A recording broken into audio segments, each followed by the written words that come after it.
வணக்கம் நேயர்களே, மற்றொரு கலந்துரையாடலில் இணைந்து கொள்கின்றோம். இன்றும் பழமை போல தாயகத்தின் நிகழ்வுகள் தொடர்பாக, அங்கு நடக்கின்ற அரசியல் சமூக மாற்றங்கள் தொடர்பாக கதைக்க இருக்கிறோம். குறிப்பாக நீர் பிரச்சனை தொடர்பாக, யாழ் மாவட்டத்தில் நிலவுகின்ற நீர் பிரச்சனை மற்றும் வடக்கில் நிலவுகின்ற நீர் பிரச்சனை மற்றும் இரண்டாமலை குளம் தொடர்பாக எம்மோடு உரையாடுவதற்காக எம்மோடு இணைந்திருக்கின்றார் சுவிஸ் நாட்டிலிருந்து சுதாகர் பரமேஸ்வரன். சுதாகர் பரமேஸ்வரன் இவர் ஒரு சமூக செயற்பாட்டாளர் மற்றும் கிளிநொச்சி மாவட்டத்தில் தான் அங்கு இது வாழ்ந்த காலங்களில் விவசாயத்தை மேற்கொண்டவர். முன்னாள் விவசாயி, இரண்டமட குளத்தின் அருகாமையிலேயே வசித்தும் வந்தவர். கிளிநொச்சி மண்ணை மிக நன்கு அறிந்தவர். அவரோடு இந்த நீர் பிரச்சனை தொடர்பாக உரையாட இருக்கிறோம். வணக்கம் சுதாகர். வணக்கம். தேசம் நெட் நேயர்கள் எல்லாருக்கும் என்னுடைய வணக்கம். நீண்ட காலத்துக்கு பிறகு இந்த காணொலியை பதிவு செய்கிறோம்.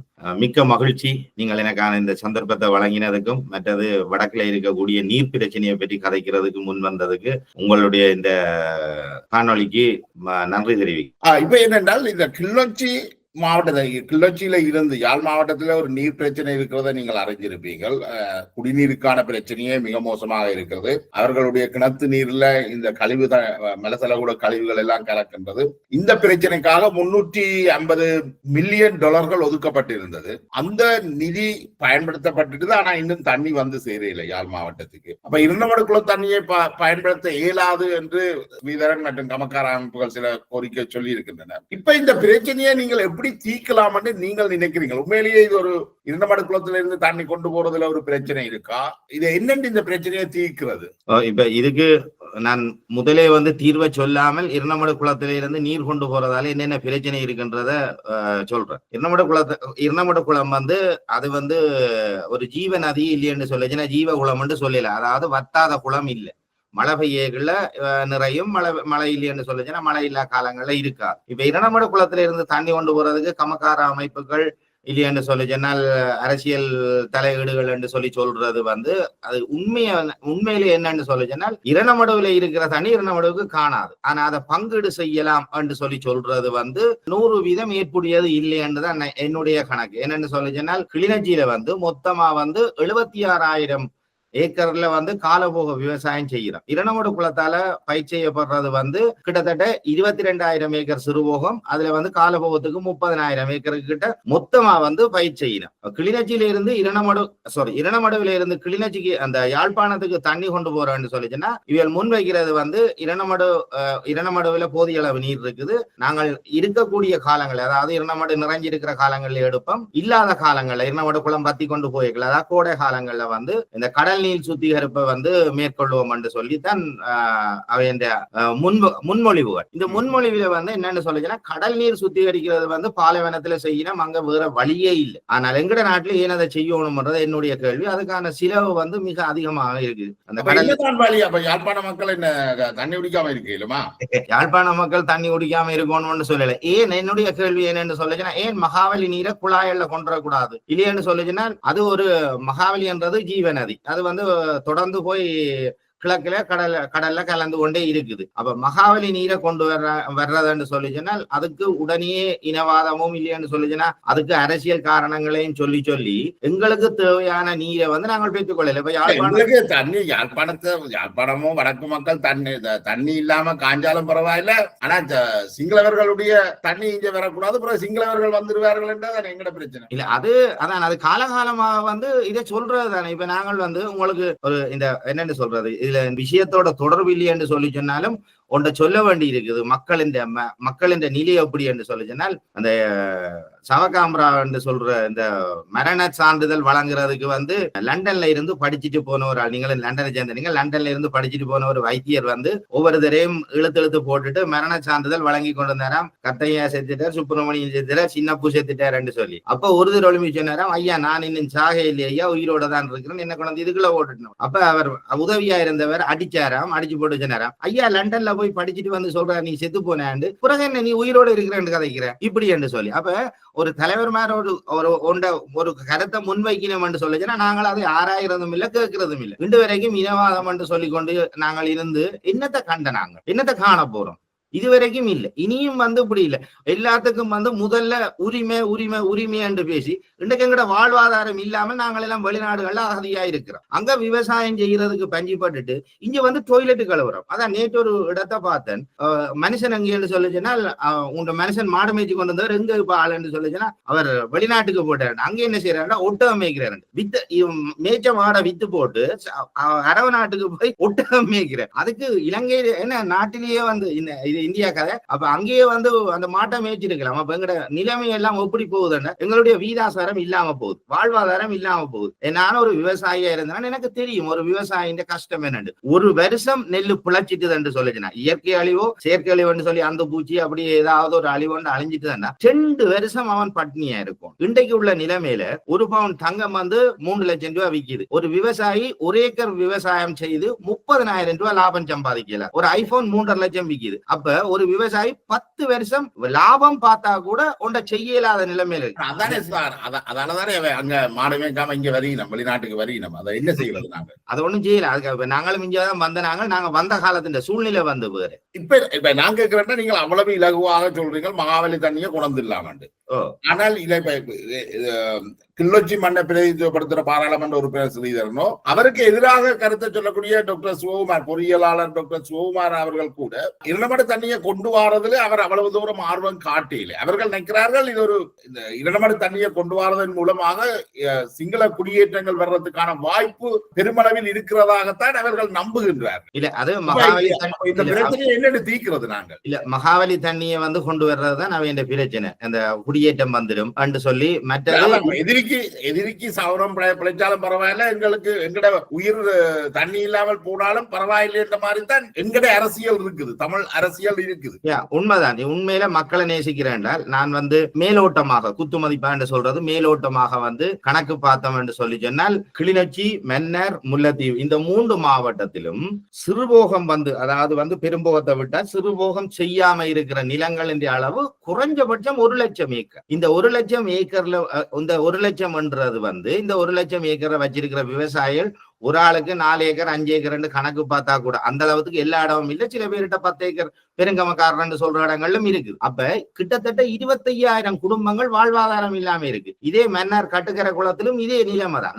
மன்னாரை தனியா எடுத்து பாத்தீங்கன்னா 30,000 ஏக்கர் செய்யணும் காலபோகத்துல, சிறுபோகத்துல 8,000 7,500 ஏக்கர் தான் செய்யணும். அப்ப மிச்ச காலத்துல அவைகள் வாழ்வுக்கு எங்க போறது? இன்றைக்கு நாட்டுல முழு நேர விவசாயிகள் இல்ல. முழு நேரம் சொல்லிச்சுன்னா விவசாயத்தையே முழு தொழிலாக செய்கிறார்கள் இல்ல.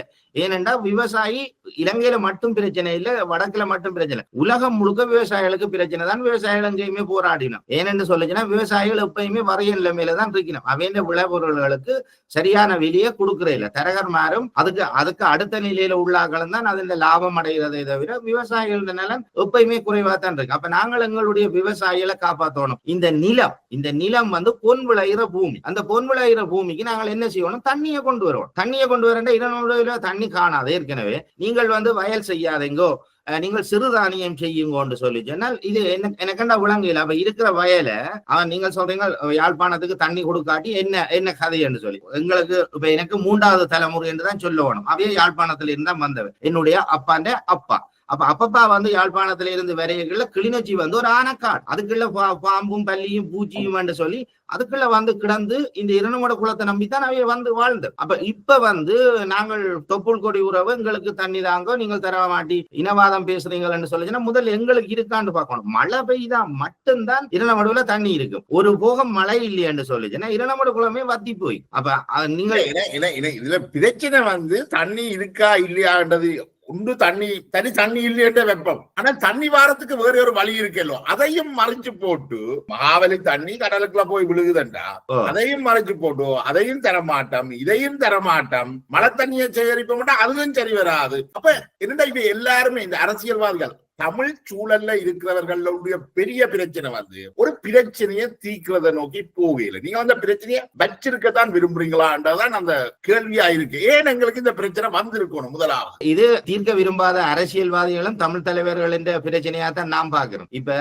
மகாவலி ஓகே 50 வருஷத்துக்கு முன்னம் இருந்த தொழில்நுட்பம் வேற, இன்றைக்கு இருக்கிற தொழில்நுட்பம் வேற. நாங்கள் அப்டேட் ஆகணும், காலத்துக்கு தகுந்த மாதிரி எங்களை மாத்திக்கொள்ளணும். இன்றைக்கு 8,000 இல்ல 10,000 கிலோமீட்டருக்கு பைப்புகள்ல வந்து எரிபொருளை கொண்டு போயினோம், எரிவாயுவை கொண்டு போயினோம், மின்சாரத்தை கொண்டு போயினோம்.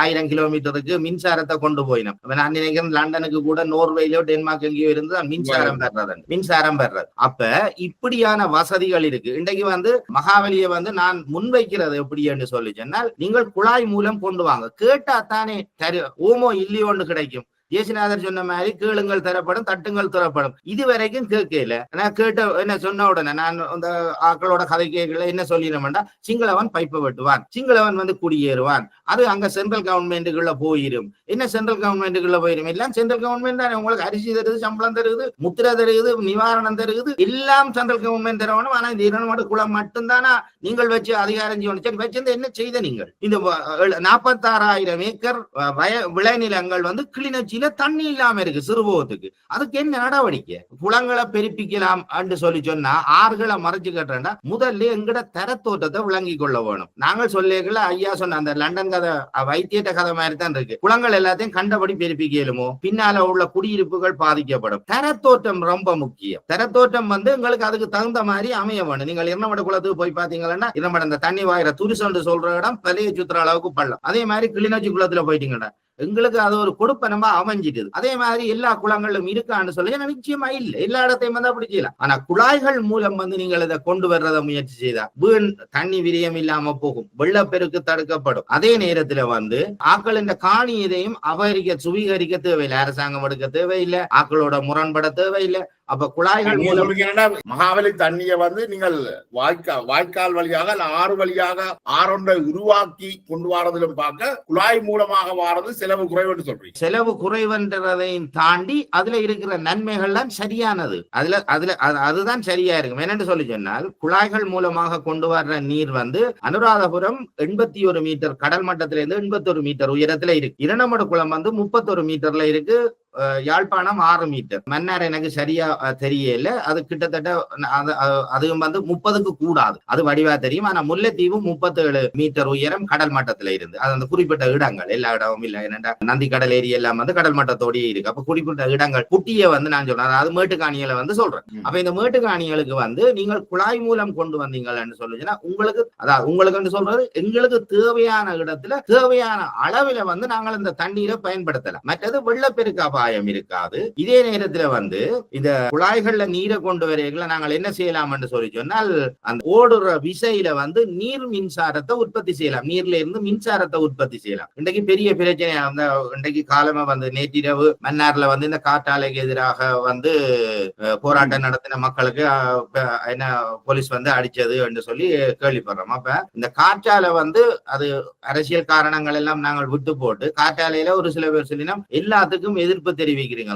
காற்றால உண்மையிலேயே வந்து ஜெர்மன், நான் எனக்கு பிரச்சனை என்னன்னு சொல்லுச்சுன்னா, இங்க உள்ள விஷயங்களை வந்து எனக்கு ஆங்கிலம் அவ்வளவு தூரம் பெரிய பரிச்சயமான மொழி இல்லை. ஆனா ஜெர்மன் வந்து நான் ஒரு மொழிபெயர்ப்பாளர் என்ற அளவுக்கு எனக்கு ஜெர்மன் மொழியில ஒரு அறிவு இருக்கு. அப்ப இந்த ஆர்டிகல், இந்த அதாவது வந்து இதுல வர்ற கட்டுரைகளையோ இல்ல இங்க உள்ளதையோ நான் அடுத்தங்கடியாக காட்ட முடியாம ஜெர்மன்ல தொடர்ந்து போராட்டம். ஒரு ஆள் சொல்ற ஆஸ்திரேலியாவில வந்து காற்றாலைக்கு எதிர்ப்பு இல்லை தானே ஆஸ்திரேலியாவில நடக்குதுன்னு. ஒரு நாட்டுல அந்த நாட்டின் அதாவது வந்து தேசம் எவ்வளவு, அங்க எங்க வந்து அந்த காற்றாலை அமைக்கப்பட்டிருக்கு, பக்கத்துல இருக்கக்கூடிய குடியிருப்புகள் என்ன, எந்த இடத்திலே அது அமைக்கப்பட்டிருக்கு, இப்படி எல்லாம் தெரியாமல் வந்து எல்லாத்துக்கும் எதிர்ப்பு தெரிவிக்கிறேன்னு சொல்றாரு. மன்னார் வந்து ஒரு சின்ன தீவு, அங்க வந்து ஒரு காற்றாலை இதை நிறுவுறதுக்கு 10 ஏக்கர் காணியை எடுக்கணும். அதுல உள்ள மைக்ரோவேவ் என்று சொல்லக்கூடிய இந்த கதிர்வீச்சு அலைகள் வந்து பெரிய ஆபத்தானது. அப்ப அது வந்து உயிரினங்கள்ல வந்து செயற்பாட்டை தடுக்கும். இதுக்கு நான் நினைக்கிறேன் இதை சரியா வந்து இது தகவல்களோட விளக்குறதுன்னு சொல்லிச்சுன்னா துறைசார் அனுபவமான ஆக்கள்லாம் அதை விளக்கலாம். என்னன்னு சொல்லிச்சுன்னா அந்த பறவைகள் தங்குற பறவைகள் வழி சர்வதேச பறவைகள் வந்து தங்குற ஒரு இடமாகவும் இருக்காது. அவர்கள் வந்து பறக்கின்ற பொழுது அவர்களோட தங்கி போவார்கள். அந்த இடம் மன்னாராக இருக்குது. அது அந்த இயற்கை சூழல் ஒன்றும் இருக்குது என்று நான் நினைக்கிறேன். அப்ப இப்ப ஜெர்மன்ல வந்து காத்தாடி நிறையவே இருக்குது. நான் அடிக்கடி ஜெர்மனுக்கு போய் வர்றது. அப்ப இருக்குது அங்க அந்த கிட்டத்துல வந்து அங்க குடியிருப்பே இருக்காது. ஆஸ்திரேலியாவில மெல்போர்ன்ல கொண்டு வழிகிட்டு மன்னார் சனத்தொகை அடர்த்தி குறைந்த மாவட்டங்கள் ஒன்றுதான். இலங்கையில இருக்கிற சனத்தொகை அடர்த்தி குறைந்த 5 மாவட்டங்கள்ல 4 மாவட்டம் வடமாகாணத்துல தான் இருக்கு. மன்னார், வவுனியா, கிளிநொச்சி, முல்லைத்தீவு. இங்க சனத்தொகைகள் குறைவு, ஒப்பீட்டளவுல மிக குறைவு.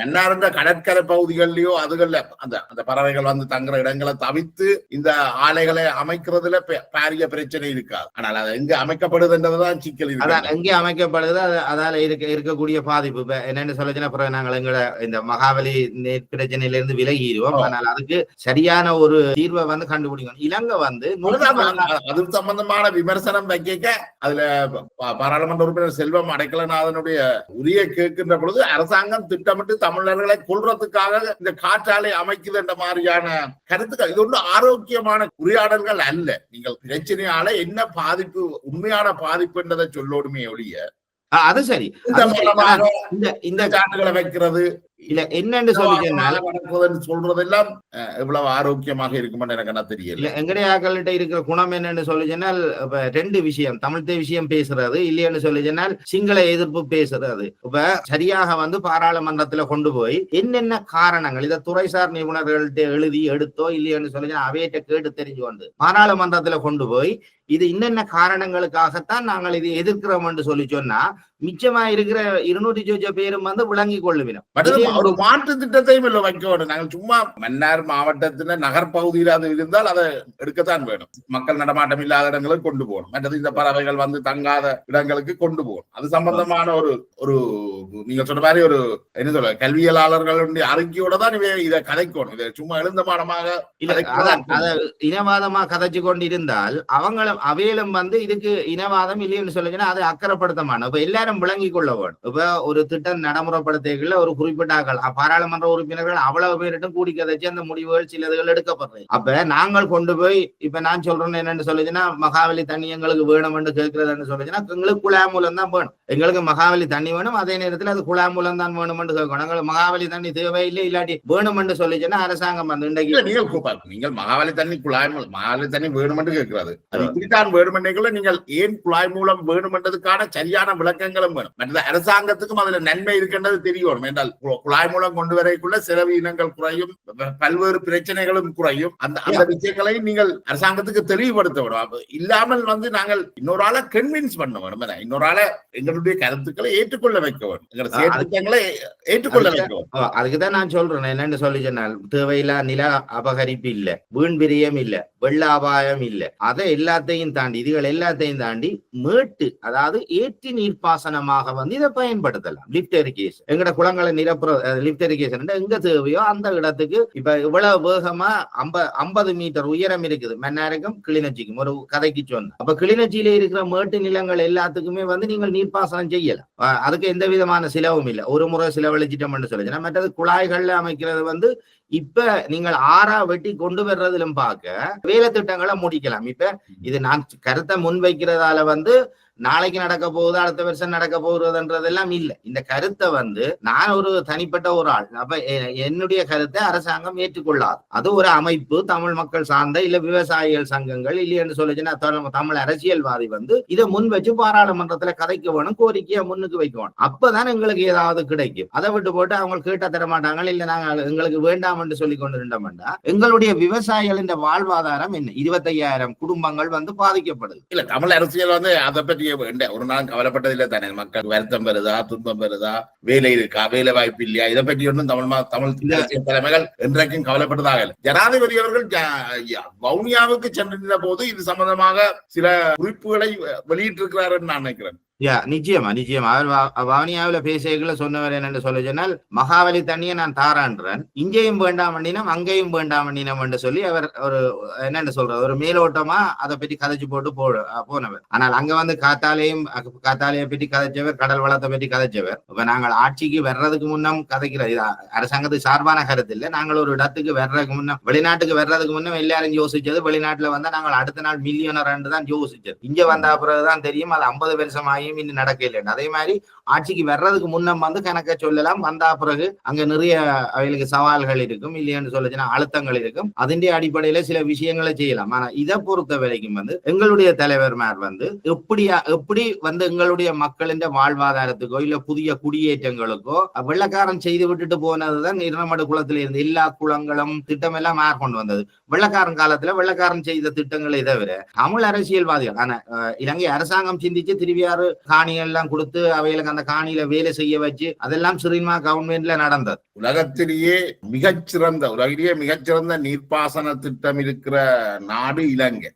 அந்த நீர்ப்பாசன திட்டத்துக்கு ஒரு 2000 வருஷம் வரலாறு ஒன்று இருக்குது. அது அதாவது இலங்கையினுடைய முன்னைய அரசர்கள் கட்டி வைத்த இந்த குளங்கள் இதுகளை அதற்கு பிறகு வந்து வெள்ளக்காரர் பராமரித்ததை ஒன்றிய அவர்களுடைய திட்டம் அல்ல. இலங்கையில 2000 வருஷமாக இருக்கிறது. அதை நாங்கள் இப்ப சரியாக பயன்படுத்துறோம் இல்லை, நன்மை தீமைகளையும் பார்க்கிறோம் இல்லைன்றதான் அதுல மிகப்பெரிய உண்மை.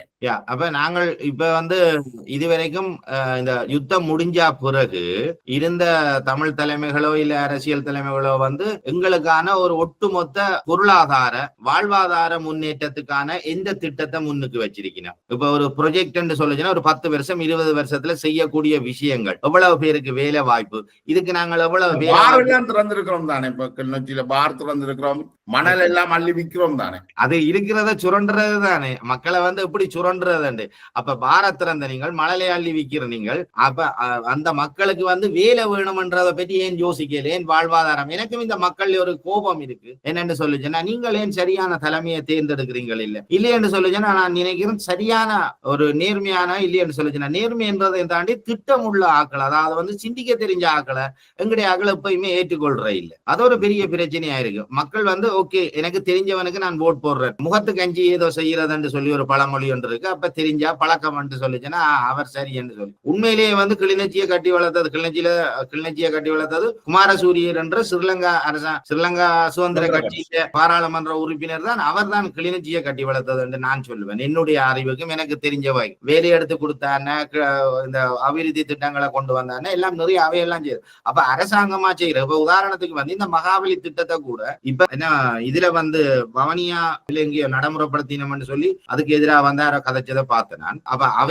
அவைய வந்து அந்த நடைமுறைப்படுத்தைகள்ல மக்கள் இந்த காணி போகுது, குடியிருப்புகள் எல்லாம் அழியுதுன்னு சொல்லி கோரிக்கையில முன்னுக்கு வைக்கணும். அதுல உண்மை இருக்கலாம், அது நான் பிழை என்று சொல்லல. ஏன்னா ஆற கொண்டு வர்றதுனா காணிய எடுப்பினம், அப்ப அது இருக்குது. அப்ப இப்படி நாளைக்கு அரசாங்கம் வந்து நாங்கள் வடக்குல தென்னம்பிள்ளை வைக்கிறோம், மகாவலியை கொண்டு வர போறோம், ஆறா கொண்டு வர வழிகிட்டா அந்த நேரம் கொய்யோ மையோ கூச்சல் போடுறதுக்கு பதிலாக இப்பயே கேளுங்க அவங்களுக்கு என்னதான் தேவை என்று இப்பயே கேட்டுட்டோம்னு சொல்லிச்சுன்னா அரசாங்கம் அதை பற்றி யோசிக்கும். இப்ப நாட்டின் ஒட்டுமொத்த உணவு தேவையில வந்து நாங்கள் சிறுதானியம் இறக்குமதி செய்யறோம், அரிசியை இறக்குமதி செய்து கொண்டிருக்கிறோம். அப்ப கிட்டத்தட்ட வந்து 2,25,000 மெட்ரிக் டன் வந்து ஒரு போகம் தண்ணி இருந்ததுன்னா நாங்கள் மேலதிகமாக உற்பத்தி செய்யலாம். வழக்கமான உற்பத்தியை பார்க்க இதே வந்து 2 போகம் செய்தீங்கன்னா 4,5 லட்சம். அப்ப 3 போகத்துக்கு கணக்கு பார்க்கல வந்து எங்கள்கிட்ட அதாவது இலங்கையின் கொடுப்பனவு வந்து தரவளம் தான், தரத்தோற்றமும் அந்த இயற்கையான நிலவளம் தான் எங்களுடைய கொடுப்பனவு. நான் வேற ஒரு காணொலியில சொல்லியிருந்தேன், இப்ப தொழிற்சாலைகள் போடலாம் என்று சொல்லினோம். இப்ப தொழிற்சாலைகள் போடுறது என்று சொல்லிச்சனால் இன்றைக்கு தொழிற்சாலை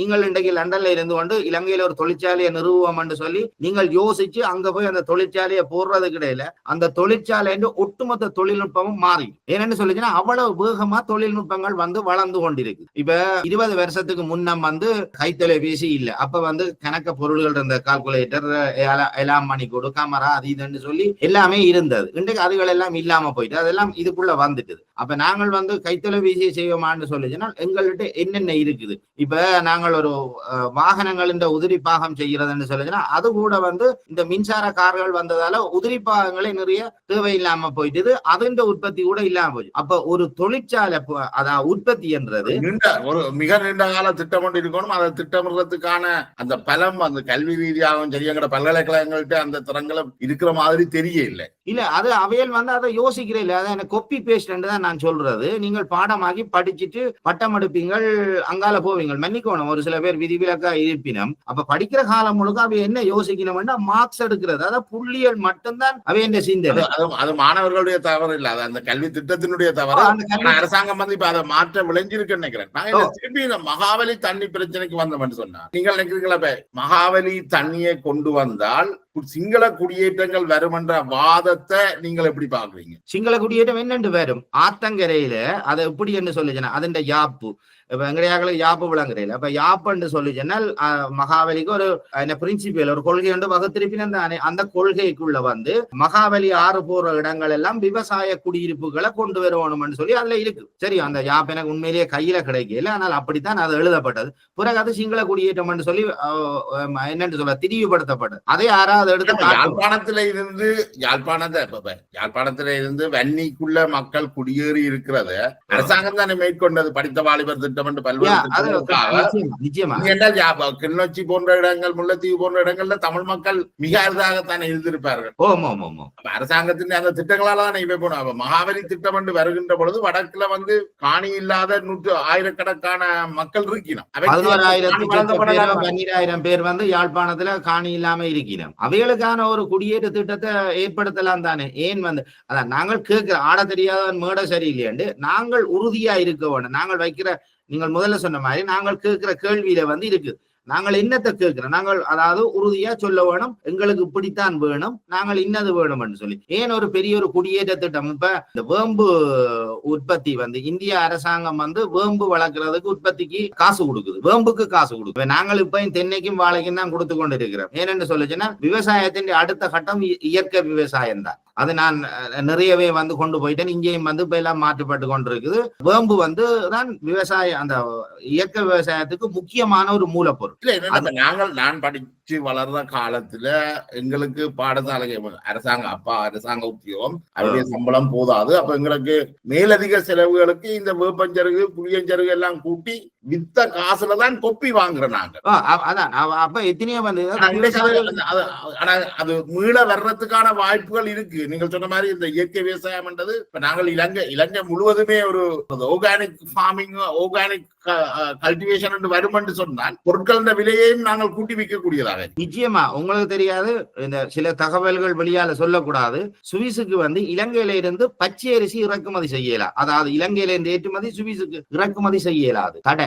ஏனென்றா அவ்வளவு நஞ்சு. எத்தனையோ தரம் வந்து இங்க ஆய்வு கூடங்களுக்கு கொடுத்து எல்லா இடத்திலும் இருந்து ஆய்வு கூடங்கள்ல நிறுத்தியாச்சு. இலங்கைக்கு இறக்கலாம். சரியா? இந்தியாவில இருந்து எடுக்கணும், வேற இடங்கள்ல இருந்து எடுக்கணும்.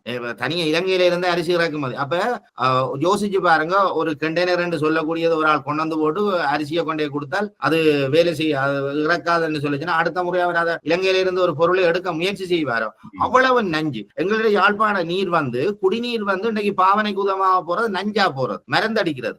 அளவுக்கு அதிகமான கிருமி நாசினிகளையும் பூச்சி நாசினிகளையும் உரங்களையும் பாவிக்கிறதாலதான் நிலத்தடி நீர் பழுதா போகுது. நிலத்தடி நீர் ஆழமா போய் கொண்டிருக்கிறது, குழாய் கிணறுகளை அடிச்சு. அது ஒரு பக்கத்தால அதுக்கெல்லாம் திட்டம் இல்லை. என்னன்னு சொல்லிச்சுன்னா வீடு கட்டைகள் இத்தனை இங்க வந்து சட்டம் இருக்குது, இத்தனை ஏக்கர்கள்தான் இவ்வளவு இடத்துக்குள்ள வீடு எங்க வர வேணும், எப்படி வர வேணும். ஏன் அந்த அளவுக்கு எங்கட படிச்ச கல்வி மகன்களுக்கு ஒரு சின்ன அறிவு கூட இல்லையா? இவ்வளவு காலத்துக்கும் கனலைசேஷன் என்று சொல்றேன். அதாவது வந்து இந்த என்ன கழிவு நீரை வந்து அகற்றுறதுக்கான ஒரு வழிமுறை இல்லையே. யாழ்ப்பாணத்தை எப்ப கட்டி எழுப்பணும்னு சொல்றீங்க? எல்லாரும் வந்து தேர்தல் பிரச்சாரம் வந்து வேலை வாய்ப்பு, தமிழ் தேசியம், அது இதன்ற தேர்தல் பிரச்சாரம். அது முடிஞ்ச பிறகு ஆக்களையே காண கிடைக்கிறீங்க. ஒரு ஒட்டுமொத்த திட்ட வரைவை வந்து வைக்க வேணும். வடக்குக்கு நான் இதை முன் வைக்கிறேன், வடக்குல இவ்வளவு விவசாயம் இருக்கணும், இவ்வளவு படிச்ச மாணவர்கள் இருக்கணும், இவ்வளவு பேருக்கு இன்னென்ன தொழில், இவ்வளவு இன்ஜினியர் இருக்கணும், இவ்வளவு டாக்டர் இருக்கணும் என்று சொல்லி ஏதாவது கணக்கெடுத்து ஏதாவது ஒரு அரசியல் கட்சி ஒரு வேலை திட்டத்தை மேற்கொண்டதா? சுதா, என்ன தண்ணி பிரச்சனையோட நீங்களும் ஒரு முந்தைய ஒரு விவசாயியா இருந்திருக்கிறீங்க. நான் பார்த்த இன்னொரு விஷயம் வந்து வயல் அறுவடை முடிந்த பிறகு இந்த காணிகளை எரிக்கிறார்கள். அது பெரிய அண்மையில இவர்கள் எரித்த காணியில இருந்த ஒரு புகையோ ஏதோ நெருப்பு விழுந்து ரீச்சாவுடைய தென்னை மரங்களையும் எரிச்சு சொல்லி அவர் கொந்தளிச்சு கொண்டிருக்கிறார். இல்ல அந்த எரிக்கிறது தவறென்று அரசாங்கமும் சொல்லி இருக்குது. ஏன் எங்களுடைய விவசாயிகள் வந்து அதை திருப்பி அதே தவற செய்யணும்? எரிக்கிறதால என்ன நன்மை, என்ன தீமை? இல்ல எரிக்கிறதால நன்மை என்று சொல்லிச்சுன்னா முந்தி சொல்றது ஒட்டு கொளுத்துறது சொல்றது ஒட்டு கொளுத்துறதுன்னு சொல்லிச்சுன்னா நெல்லு வெட்டினா அடிக்காட்டியே ஒட்டுன்னு சொல்றது. அப்ப அதை கொளுத்துறது முஸ்பாத்தியா போய் கொளுத்துறது, அதாவது ஒரு பகுதிக்கு படியல் போய் கொளுத்துறதும் இருக்குது.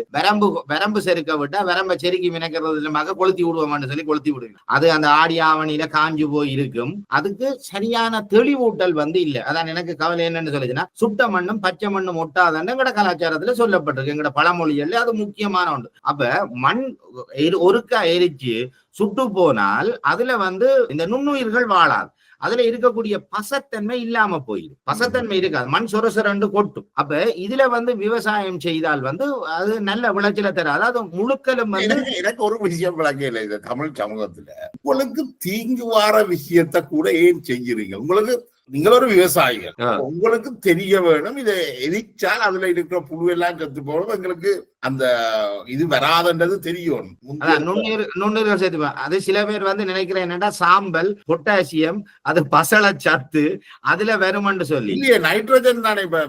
இதுல சணல் எல்லாம் போட்டுட்டு அதை திருப்பி உழுகுறதுக்கு காரணம் அதுல இருக்கிற நைட்ரஜன். யூரியாவில இருக்கிற நைட்ரஜன் சணல்ல இருக்குது. சணலை விதைச்சு உழுகுறது அதுதான் காரணம். சணல் எரிக்கிறதுல தானே. அது என்னன்னு சொல்லிச்சுன்னா இப்ப அங்க ஆட்கள் ஒன்றே 6000 பழக்கம் எங்களுக்கு எங்கட அதாவது முன்னைய சமூகம் விவசாயத்திலையும் இப்படித்தான் செய்யணும். அரசியல்லையும் தங்களுக்கு நன்மை தார வாரதையும் கிடைக்கணும்.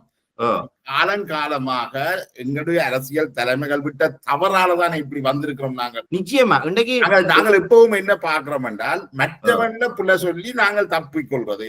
எங்க பிரச்சனை எல்லாத்துக்கும் காரணம் பக்கத்து வீட்டுக்காரன் அல்லது சிங்களவன். நாங்கள் அப்படியே விரல் சூப்பி கொண்டுதான் இருக்கிறோம். எங்களுக்கு சின்ன பிள்ளைகளா தான் இருக்கிறோம் மாதிரி தான் இந்த வாதம் வைக்கப்படுது. இப்ப நான் கணக்க விஷயங்களை கதைக்கல ஆக்களை என்ன கதைக்கணும். இப்ப 6ஆம் மாசம் இலங்கைக்கு போனேன். அப்ப இந்த மகாவலி திட்டத்தை எல்லாரும் 100% எதிராத்தான் கதைக்கணுமே தவிர ஒருவர் கூட அப்படியா இது எப்படி சாத்தியமாகும் என்ற கேள்விக்கு வருகினம் இல்லை. உடனே ஒரு இனவாதம் இல்லைன்னு சொல்லி அதெல்லாம் சரி வராது, அது சிங்களம் தண்ணி தர மாட்டான், எங்களுக்கு தாராண்டு சொன்னவனோ உங்களுக்கு தாராண்டு சொன்னவனோ அவன் என்னன்னு தருவான், எங்களை நல்லா இருக்க விட மாட்டான். அப்பவே இப்ப ஒரு 50 வருஷத்துக்கு முதலே வந்திருக்கணும் மகாவலி திட்டம். உண்மை, அது உண்மை. அதான் சொல்றேன், 50 வருஷத்துக்கு முன்னம் வராம விட்டது நன்மை. ஏனென்று சொல்லிச்சுன்னா இப்ப நீங்கள் குழாய்களுக்களால கொண்டு ஏற்றி நீர்ப்பாசனமா பயன்படுத்தலாம். அதே நேரத்துல இந்த தேவையில்லா காணி அபாயரிப்பும் வெள்ள அபாயமும் இல்லாம போகும். நினைக்கிறேன் அந்த புள்ளியோட நாங்கள் இந்த நீண்ட உரையாடலை முடிவு கொண்டு வரலாம் நினைக்கிறேன். மற்றொரு சந்தர்ப்பத்துல நாங்கள் பல்வேறு விஷயங்களும் கதைக்க இருக்கிறதால அந்த உரையாடலை தொடருவோம். உங்களுடைய நேரத்தை ஒதுக்கி இந்த கருத்துக்களை பயன்படுத்தி மிக்க நன்றி. நன்றி, உங்களுக்கும் நன்றி.